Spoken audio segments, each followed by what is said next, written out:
Hello everyone. তো আজকের আলোচ্য বিষয় হচ্ছে নবম শ্রেণীর ভূগোল বিষয়ের অধ্যায় নম্বর 5 আবহবিকার। এই আবহবিকার থেকে যত সমস্ত 1 নম্বরের প্রশ্ন রয়েছে আমরা পরপর দেখে নিব।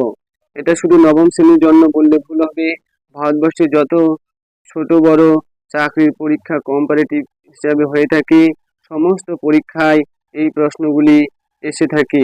তো কথা না বাড়িয়ে প্রশ্ন নম্বর 1-এ বলা হয়েছে যে ক্ষুদ্রকণা বিস্ফোরণ কোন প্রক্রিয়ায় সংঘটিত হয়, যান্ত্রিক, রাসায়নিক নাকি জৈব আবহবিকার প্রক্রিয়ায়? তো সঠিক উত্তর হচ্ছে যান্ত্রিক আবহবিকার প্রক্রিয়ায়। তারপরের প্রশ্ন বলা হয়েছে পেঁয়াজের খোসার মতো শিলাস্তর স্তরে স্তরে খুলে যাওয়ার প্রক্রিয়াকে কি বলে, পিণ্ড বিস্ফোরণ নাকি ক্ষুদ্রকণা বিস্ফোরণ নাকি স্বল্পমোচন? তো পেঁয়াজের খোসার মতো শিলাস্তর স্তরে স্তরে খুললে তাকে বলা হয় স্বল্পমোচন। 3 নম্বর প্রশ্নে বলা হয়েছে চুনাপাথর গঠিত কার্স্ট অঞ্চলে শিলাস্তরের বিবর্তন ঘটে কার্বনেশন, অক্সিডেশন নাকি হাইড্রেশন প্রক্রিয়ায়? যখনই চুনাপাথর গঠিত কার্স্ট অঞ্চল বলবে তখনই কার্বনেশন সঠিক উত্তর হবে। কার্বনেশন প্রক্রিয়ায় কালারটি একটু চেঞ্জ করে নিই। কার্বনেশন প্রক্রিয়ায়। প্রশ্ন নম্বর 4-এ বলা হয়েছে শিলাই মরচে পড়ে কোন প্রক্রিয়ায়, অঙ্গারযোজন, জলযোজন নাকি জারণ প্রক্রিয়ায়? তো শিলাই মরচে পড়া মানে জারণ প্রক্রিয়া ঘটে। 5 নম্বর প্রশ্নে বলা হয়েছে রাসায়নিক আবহবিকার সর্বাধিক কার্যকর হয় নিরক্ষীয় জলবায়ু অঞ্চলে, ভূমধ্যসাগরীয় জলবায়ু অঞ্চলে নাকি মরু অঞ্চলে? তো রাসায়নিক আবহবিকার যখনই বলবে তখনই হচ্ছে নিরক্ষীয় জলবায়ু অঞ্চলে সঠিক উত্তর। প্রশ্ন নম্বর 6 আবহবিকারের প্রভাবে শিলাস্তরের উপর সৃষ্ট শিথিল শিলাচূর্ণকে কি বলা হয়, টেরারোসা, ল্যাটেরাইট নাকি র্যাগোলিথ? তো যখনই বলবে আবহবিকারের প্রভাবে শিলাস্তরের উপর সৃষ্ট শিথিল ছোট ছোট যে নুড়ি বালিকা আকর এগুলোর যে শিলাচূর্ণতা সেটাকে র্যাগোলিথ বলা হয়। তারপর 7 নম্বর প্রশ্নে বলা হয়েছে মাটির উপরি স্তর থেকে নিচের স্তরে দ্রবণের অপসারণকে কি বলা হয়, অ্যালুভিয়েশন নাকি ইলিভিয়েশন নাকি হিউমিফিকেশন? তো মাটির উপরি স্তরে যেটা থাকে সেটা হচ্ছে অ্যালুভিয়েশন। অ্যালুভিয়েশন সঠিক উত্তর।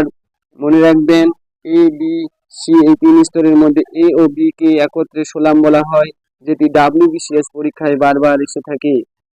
তো এই হলো এমসিকিউ প্রশ্ন। এবার আমরা দেখে নিব শুদ্ধ অশুদ্ধ প্রশ্নগুলি। কি বলেছে যে আবহবিকারকেই ক্ষয়ীভবন বলা হয়। আবহবিকারকেই ক্ষয়ীভবন বলা হয় না, সেজন্য এটি অশুদ্ধ বা ফলস। ওকে।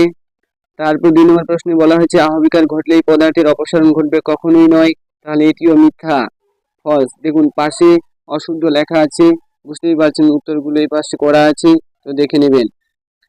ক্ষুদ্র কণা বিস্ফোরণ প্রক্রিয়ায় শিলাস্তর আওয়াজ করে ফাটে, অবশ্যই ক্ষুদ্রকণা বন্দুকের গুলির আওয়াজের মতো শিলাটি ফেটে যায়, সেজন্য শুদ্ধ। তারপর উচ্চ পার্বত্য অঞ্চলে তুষারের কার্যে যান্ত্রিক আবহবিকার ঘটে, অবশ্যই উচ্চ পার্বত্য অঞ্চলে তুষারের কার্যে যান্ত্রিক আবহবিকার ঘটে। যান্ত্রিক আবহবিকার শুষ্ক মরুপ্রায় অঞ্চলে ঘটে, আর রাসায়নিক আবহবিকার ঘটে থাকে ক্রান্তীয় বৃষ্টিপাত যুক্ত অঞ্চল। তো এগুলি অবশ্যই আপনারা মনে রাখবেন।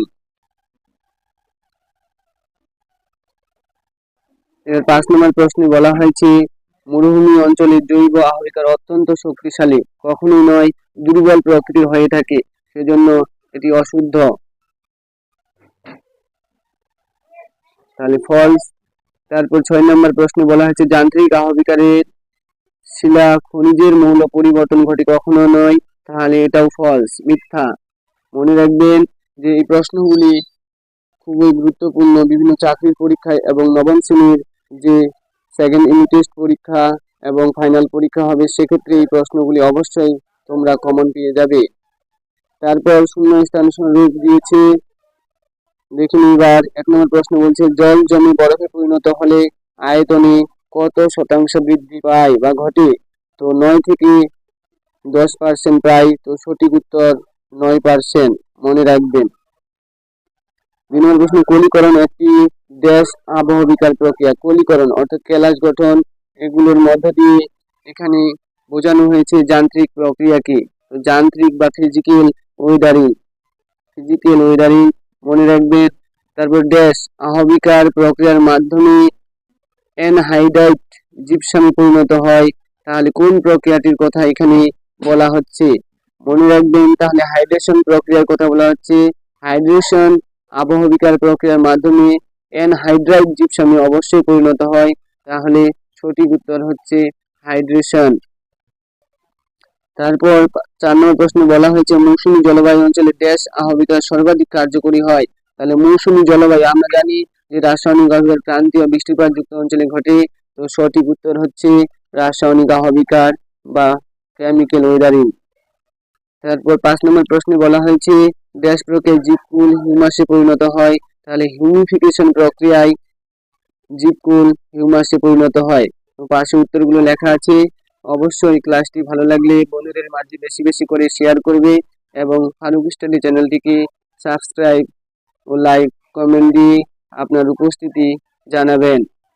Thank you for watching.